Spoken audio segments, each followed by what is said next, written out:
Hi, Alex.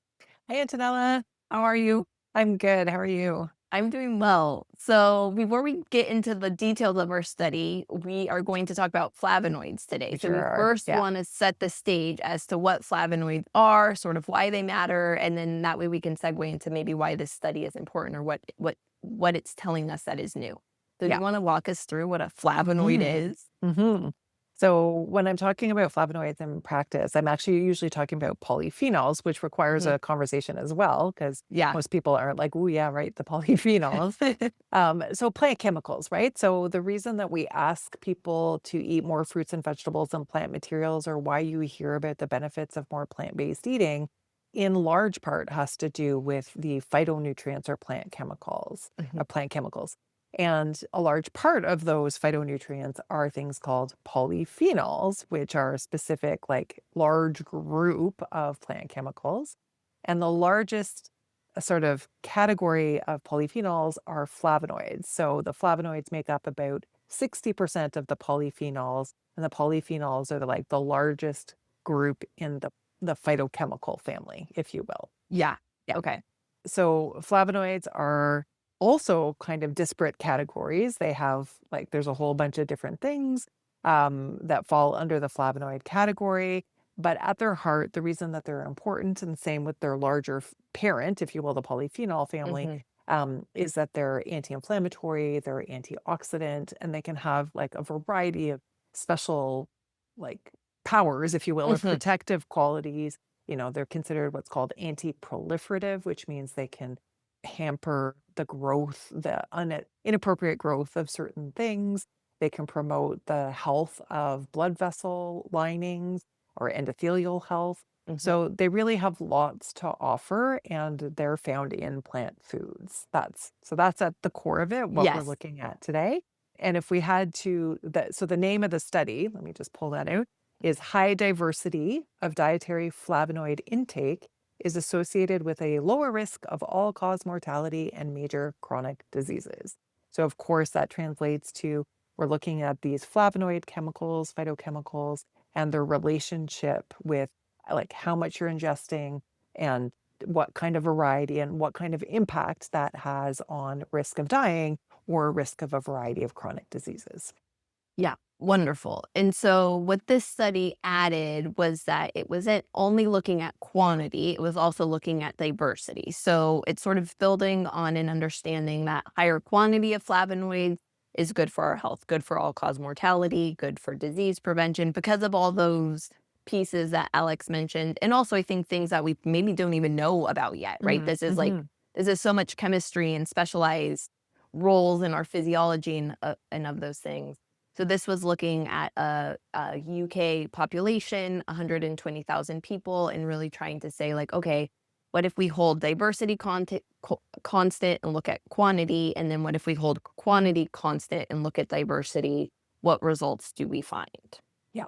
Yeah, exactly. And for what it's worth, so the UK Biobank, and it's not the only organization like this in the world, there are a lot of biobanks around the world, but you see a lot of studies coming out of the Mhm. UK Biobank because that data or that the people they've collected information from has been around since like the mid 2000s.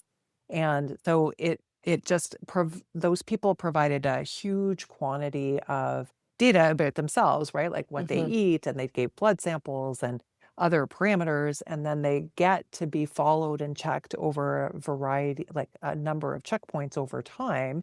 And so they're really, that type of information is really great for what's called these prospective studies in particular, where we observe, like if people say they eat X amount of this and we have a couple of checkpoints, how does their health get impacted compared to people who have different quantities or varieties? And then, like you said, adjusting for different pieces where the the magic of this particular study is adding to, is it is there benefit to eating lots of different types of flavonoids Mhm. in addition to, or maybe even instead of, having lots of different, like quantity wise, lots of Yeah. flavonoids. Yeah. So Yeah. sorry, that was kind of retreading your territory there, but it's exciting to see something that's looking at variety or Mhm. diversity specifically, because that's often not what's talked about. It's often like, well, just how much are you having? So either you have enough or you Yes. don't have enough. and that's the end of the story. And sometimes that's not the question. And there's a funny example here of quantity versus diversity, I think, in this study. Yeah, totally. And we like these types of studies because even though they aren't causative, because it's such a big amount of people over a lot of time, it gives us just more security or sort of understanding that, like, okay, this is a pattern that's very likely repeatable and just has more substance to it. So, what they found, so let's do first holding diversity constant. So, when they were just looking at quantity and they were breaking people into 5 different quintiles. So, there was the lowest, which was Q1, and then the highest, which was Q5. And so, for keeping diversity constant, once you jumped from Q1 to Q2, so that second quintile, they had very similar benefit. Like, it Yeah. was significant, you, like, had reduced chance of all-cause mortality, cancer, etcetera, from, like, quintile 2 to 5, that there was an exception for type 2 diabetes, where Hmm. that one, if you were in that 5th quintile in terms of quantity, you were much better protected, and it sort of beat out the other diseases, I guess, or conditions, and was really, like, significant based on quantity, but there wasn't that much difference between, like, Q2 and Q3 and Q4 and how much more disease prevention you got. Yeah. So put another way, it just means that you've got people who are having like the bare minimum Uh-huh. almost of flavonoid content. And if you just did better than that, at any point, you were basically the same. Like you, Mhm. all the people doing better than the bare minimum were all about the same in terms of the risk reduction of all cause mortality, cardiovascular disease, respiratory disease in general. But like you said, the big outlier was the diabetes. So you saw it, I don't know that it was quite linear, but you saw that if you had more flavonoids as you went, the risk Mhm. of type 2 diabetes went down. So the people with the lowest risk of type 2 diabetes were the people who had absolutely the most flavonoids in their diet quantity wise. Yeah. Yeah. Okay, so then the other half of the equation was keeping quantity constant, and we, like, started to look at diversity. So most diverse in quintile 5, least diverse in quintile 1, and what were those findings? Yeah, so this was quite different Mhm. in comparison to the quantity and what we found really exciting, which was the more variety you had, the better the outcomes, basically. Yeah. So what it meant was that if you had lots of something, but it was the same something the whole time, Like you black didn't. tea, for Right. example, So that in was this the funny, example. yeah. So that was the funny example. So this, of course, is a British cohort, which means the population that was drawn from were from the UK. And so the main source of flavonoid content was in tea because stereotypically or not, lots of tea drinkers, right? Yeah. And tea is really rich in flavonoids, as it turns out. But there was a big proportion of the people who were studied who virtually all of their flavonoids just came from tea. There was no extra stuff, little bits here and there, but really not very much. And so they were able to show that from a variety perspective, the people, whether they had lots of tea or not, the people who added other types of things, and in this case, we've got kind of a list of different things that we're going to touch on in a few minutes, but who added different things did far better. So you just saw this more profound risk reduction for all-cause mortality, cardiovascular disease, cancer rates, respiratory disease, if you had the widest variety of flavonoid types versus a really like just one type or just little variety in your Yeah. intake. Yeah. Yeah. So really that, like, variety was super important, that it conferred more benefit in terms of all-cause mortality and disease risk reduction. The one exception on the diversity side was neurodegenerative, which I think is interesting. So I think, time will tell as we sort of dive into some of those aspects more. But still, like, it was a very strong argument of diversity in Yeah. terms of those flavonoids. So, Yeah. like, if you had more quantity, great, but the more breadth that you had in that quantity, that was really much more beneficial. And to our relief, it wasn't complicated, right? Like, Right. so the diversity was coming from apples, grapes, berries, and oranges, and red wine, which we are going to have a disclaimer Yeah. about, but we Yeah. just have to state the data Yeah. as it came out Yeah. in the study. But it wasn't like a crazy amount of superfoods, which I know, Alex, you hate that term. I do. Um, but, like, there wasn't anything, like, weird and wonderful. It was, like, really common foods, just mixing it up. Yeah. Yeah, and I think that's just it. So even if someone was like, "Well, I don't have berries, but I have something else." In this context, is if it had flavonoids, it doesn't matter, but the fact is to go I know lots of people like an orange, an apple, some grapes, or some berries, and some tea. Like the more people who had some of those things, as many as possible, not as much as possible, but as many as Mhm. possible of those very commonly found, mostly fruits, as you saw. Yes. Yeah. It made all the difference in the world, right? So that's it. We don't have to overcomplicate that. And there's lots to be said about, well, what would happen if you exceeded that? The thing with these types of studies is that they don't go to the moon, right? They don't go, Mhm. we're going to do 50 groups. Yeah. Like, because it's observational. So you can only get what you get, right? You Mhm. can't make things up as opposed to a study where you're like a clinical trial where you're forcing people to Yeah. eat like what this is how many different types of flavonoid rich foods you're going to have.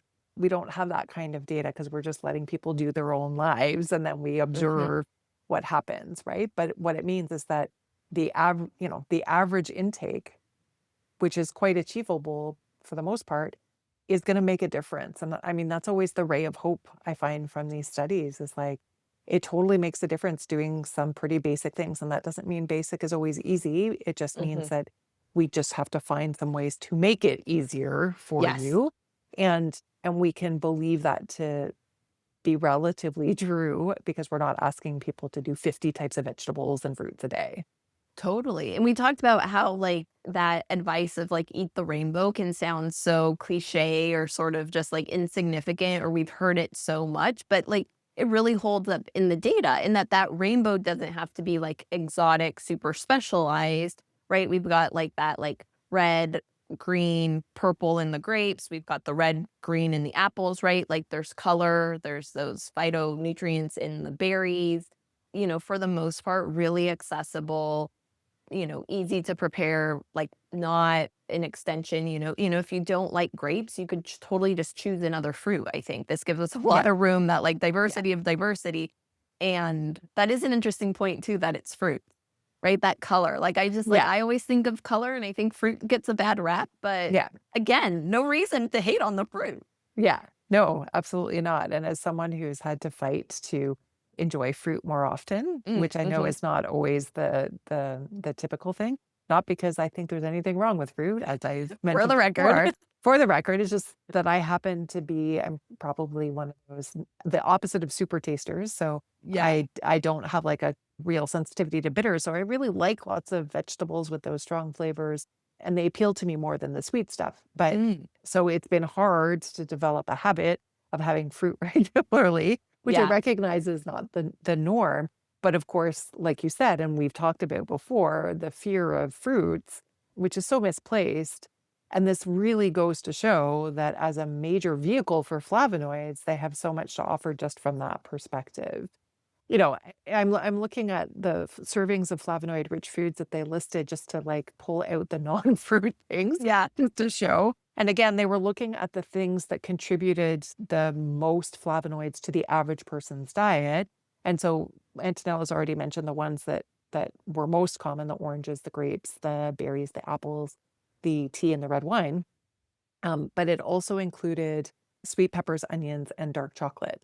So, and again, that doesn't mean these are the best of the best. It just means that they are flavonoid rich foods, which is what Yeah. we're looking for, that are in sort of daily consumption for a lot of people, right? And so, again, when you hear the stories of like, oh, the darker the chocolate, the better versus, say, milk chocolate, and setting aside enjoyment and all of those things, yes, the darker chocolate is the more flavonoid-rich component of that, which is why it makes the cut in this study. Yeah.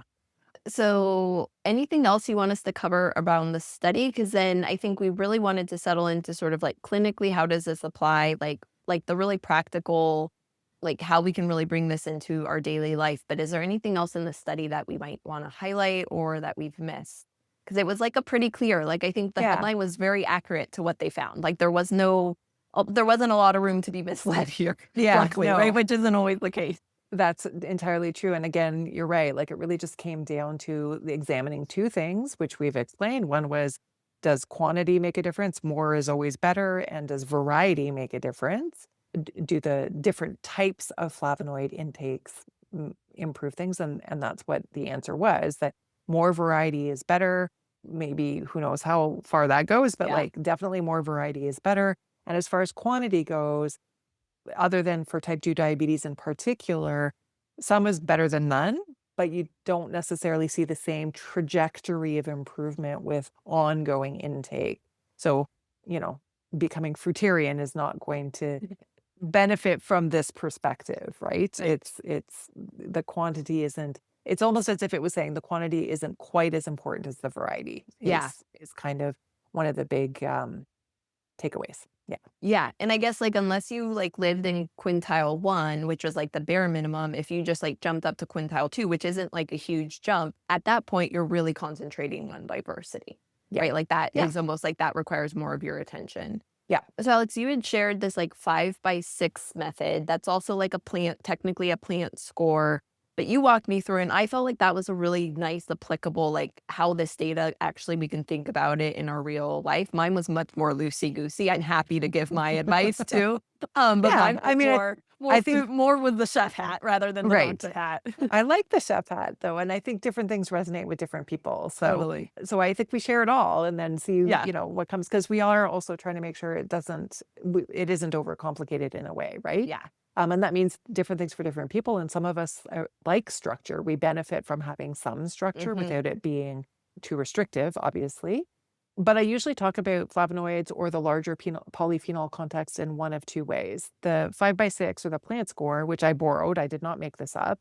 The plant score is actually a vehicle or a mechanism or a structure, however, a strategy Mhm. to help improve fiber diversity. So the diversity context is the same. Mhm. It just happens that they track with each other. So flavonoid content will, well, phytochemicals or phytonutrients will often track with fiber, because fiber, of course, only comes from plant foods as Yeah.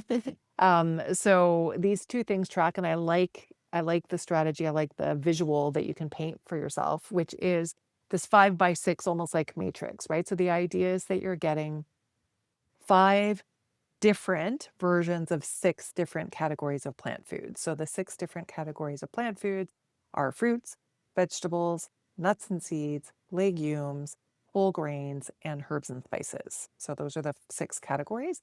And then what you want to imagine is that over the course of a week, not a day, over the course of a week, you were having 5 different examples of foods in each of those categories. So for fruit, that could be berries, apples, oranges, bananas, and pears, let's Yeah, say. that's So fun. yeah. Mhm. So your hope is over the course of a week, even if it's just one of those, you've got some of these different items under that category.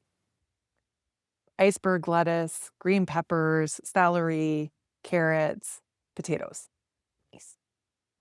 Oh, Nuts legumes. and Let's do nuts, legumes so we can legumes, do peas. chickpeas, Okay. peas, Yeah. because often we forget that peas are Yeah. legumes, right? Yeah, So so peas and green chickpeas. peas, chickpeas, black beans, my favorite. What's your Yeah. favorite? Ooh, mine is a yellow spotted bean from this place called Rancho Gordo in California. So it's Okay, like fancy white and pants. has yellow spots, and it's so creamy and so Okay, versatile. So yes, okay. it's my Rancho my Gordo yellow yellow. spotted, yep, bean. Okay, Mhm. and then lentils. And then a lentil. Yeah, Okay, so those nice. are our 5. Nuts and seeds, Brazil nuts, almonds, Hazelnut. walnuts, hazelnuts, Yeah, pecans. pecans. Yeah. Perfect. Whole grains, buckwheat, Barley. and wild rice. Oh, is that Yeah, officially? well, I think Yeah, it's technically a grass, but I think it would yeah. count in this all Okay, of this, so I'm gonna say brown rice. okay. Amaranth. No, Ooh, quinoa. I'm gonna go with quinoa, although okay. that's a seed. Well, yeah, yeah. Yeah. Well, you guys get the idea. Oats. Oh, thank you. Oats, Oats. Yeah, amaranth. yeah, Yeah, yeah. And yeah. then herbs and spices. I like this game. This is fun. Parsley, Italian parsley, particularly. Cilantro. Dill. Oh, oh, dill. Okay, it needs to be on the list. I think dill is the devil herb. Not that it matters. I just don't like it at all. But we need to have diversity. But basil would be my wife. So if Antonella, you were not having dill, I would serve What would I serve for you instead? Probably parsley. It's usually the best Yeah. sub. It's really it's an ongoing joke in Doctor and the Chef where I'm just like, "It's a double herb. It's a quick way for in a dish." No I one love agrees with me. It's I very much a love dill so yeah, it's much. very much a weird thing. I Yeah. will eat it if it's served to me. I was recently in Ireland and there was lots of dill with the fish, like in tartar Mm. sauce with Yeah. fish and chips, of course. And so I ate it because I was in Ireland and who am I to Sure. scoff at dill in someone else's territory? So anyway, we've got dill, we've got parsley, Okay. cilantro, basil, thyme. Thyme? Oregano. Yeah, Yeah, all of it. so much. Yeah. Rosemary. Yeah. And these things don't have to be fresh, right? They can be dried, Mhm. so again, the 30, a 5 by 6, I will tell people is aspirational, right? Yeah. If you've got kids in the family, sometimes it could be, I know this is gonna sound like a naturopathic thing to say, but it can be fun to get them in on it, if only because they get to nag you, right? Like, Yeah. I find, like, kids enjoy techniques that have them nagging their parents, and so you can be like, "We are gonna do this," and put it on a, like, calendar or Mhm. something, or just a checklist, and, like, you keep us on track with trying to get as many of these things as possible. So that's my, like, number one way of trying to encourage that diversity, which provides both fiber and polyphenols, flavonoids, in that category.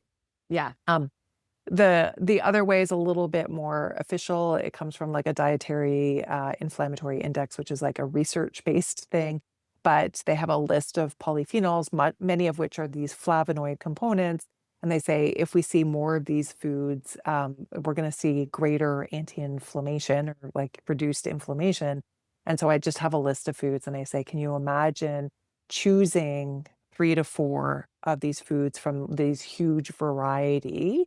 It can be different foods every day, but, like, just pick and choose 3 to 4, try to get that component in on a regular basis. And I think, just really quickly worth pointing out, one of the flavonoids is isoflavones, which Mhm. are found in soy, in all iterations of soy, the soybean, edamame, tofu, tempeh, soy milk, whatever. But they couldn't add that to the measurements because not enough of the British people in Ate this it. Yeah. particular sample ate it. And so they wanted to add it to the list, but they couldn't evaluate it because not enough people had it. But if you like soy, isoflavone is the Mhm. easiest way, or sorry, if you like soy, soy is the easiest and virtually the only way to get any meaningful isoflavones. Not the only way, but the meaningful way. And it falls under the flavonoid category and with lots of benefits to it. So Yeah. Yeah. maybe a different session we can do a deep dive on tofu and soy and Yes. debunk the Yes, misinformation. because there's a yeah, that's something I spend a lot of Yeah. time on. Yeah. I will say So my method is, like, just encouraging people to look for color or, like, swapping it out. So, like, if you always get green cabbage, trying a red cabbage or maybe a Savoy cabbage, or I love different colored potatoes. Like, my mom did a master's in Santa Barbara, like, when I was way younger, and we spent the summers there, and there was these beautiful farmers markets, and I remember the first time the man who sold potatoes had these, like, bright pink fuchsia potatoes, and they were pink inside. I just thought that was wild, and so I'm, like, enamored by different colored potatoes, especially when they're the color of their skins on the inside. right, which isn't That is always the super cool. case. Isn't always Yeah. the case. Yeah. Sometimes you get, like, purple on the outside and then, like, a yellow on the inside, which is still cool, but, like, when they're pink on the inside, come on. Like, pink food is awesome. So, like, looking or purple food, or sweet potatoes, looking for different colors to just mix it up because 'cause they're gonna have a slightly different flavonoid, Yep. like, blueprint. And so if you, like, always get the orange carrots, maybe trying the purple or the yellow ones. I think it's just another way to think about diversity is through that color, and they have a little bit of a different taste and I think can mix it up in terms of eating. Mhm. But that specific place of the beans that I love so much, it's like they have this inventory and, like, I literally will go through and, like, choose the cutest beans because they have spots, they have different colors, like, they're amazing. So Yeah. that's my strategy. It's Yeah. very official. Choose cute food of Yeah. different colors. Well, and I think this is the first time that you've alluded to the fact that you also do cooking, like, you've got cooking, chef Yeah. training, and that you do that, right? So, Yeah, totally. you're always coming at it just a little bit differently. I'm coming at it from an eater's Mhm. perspective, Yes. although I enjoy cooking. Yeah. But yeah, that's great. Do the pink potatoes stay pink when you cook them? They did. Yeah, they Oh. don't always. Like, I actually just had a pink potato that it actually turned, like, a much lighter, Mhm. color once it got cooked. but there is I don't even know the name of the variety, but it's also really fun to make latkes with them to, like, do it, like, Oh, with the onions, because then you get these, like, fuchsia, like, pink latkes. Anyway, yeah, wild. so yeah, but the pink potatoes are just my favorite. They're not easy to come by, but if you come by a pink potato, buy it. Yeah. I've never seen a pink potato. I've seen sort of a between a pink and a purple potato, but it was definitely just the outside, not the inside. Yeah. Oh, Yeah. I'm gonna look for that. And I just want to go back to your eat the rainbow statement because as you said, sort of like the cliche of eat the rainbow, you've just really nicely highlighted why that can make a difference and how it can be available often, sometimes more in farmers market, but more at the grocery store Yeah. than ever before. But, most of the recommendations in different countries for food guides will be reminiscent of that eat the rainbow Mhm. context, right? And we often like poo-poo the food guide and say like, you know, it's no good or it's not it isn't doing the job or sometimes more I think damage with more damage like the feedback that you'll see or the misinformation you'll see online is like well if we follow government recommendations then we're so sick now like Yeah. why this is clearly not correct but if you look at all of the research in terms of like how well we follow food guide recommendations, and unfortunately, for a variety of different reasons, we're not that good at it, Yeah. right? And so we can't criticize something for not succeeding if we don't achieve it in the first place. Mhm. And so the those types of recommendations, the eat the rainbow recommendations that have traditionally been a part of many food guides are rooted in science. Yeah. And, at the time, especially the older ones, they may not have known about the details of the flavonoids that we're looking at today. But there was enough research to show that people who eat more of these types of foods do better overall. And getting this type of detail from studies like this is so rewarding because it supports these statements in a really meaningful way. Yeah. And I just, yes, the food guide has lots to offer. Doesn't mean that there isn't room for finessing or that it fits everyone depending on, food issues, but Yes. it's an excellent starting place. Yeah, totally. Yeah, and I think it's like we're walking ourselves into the science, which is also interesting to see where you're like, "Oh, yeah, this is eat the like, this is just another way of saying that, right?" And Yeah. diversity is key. And so patients will often be like, "I'm sort of worried I eat the same things over and over again." And I think that's a valid concern, and this is just a super gentle, like, yeah, so if you always reach for romaine, maybe switch it up to arugula or a different green, right? Like, Yeah. that like, where we can mix it up, I think there's gonna be benefit. Yeah. Yeah. Yeah. That's a great way to put it because I think people don't think that switching out their lettuce from one lettuce to another lettuce or one green to another green is going to make that much of a difference, but Mhm. like they're different items. Yeah. So Yeah. they do have different profiles and it absolutely can make a difference. Yeah. Yeah. All right, well, go mix it up, y'all. Yeah. We'll keep going that. Yeah, I love it. Maybe we should ask for, if you listen to this and then you make some swaps, Yeah, we would love to see that in the comments. totally. Yeah. Okay. All right, it's so good to see you, Alex. You too, Antonella. Have a good one. Bye. Bye.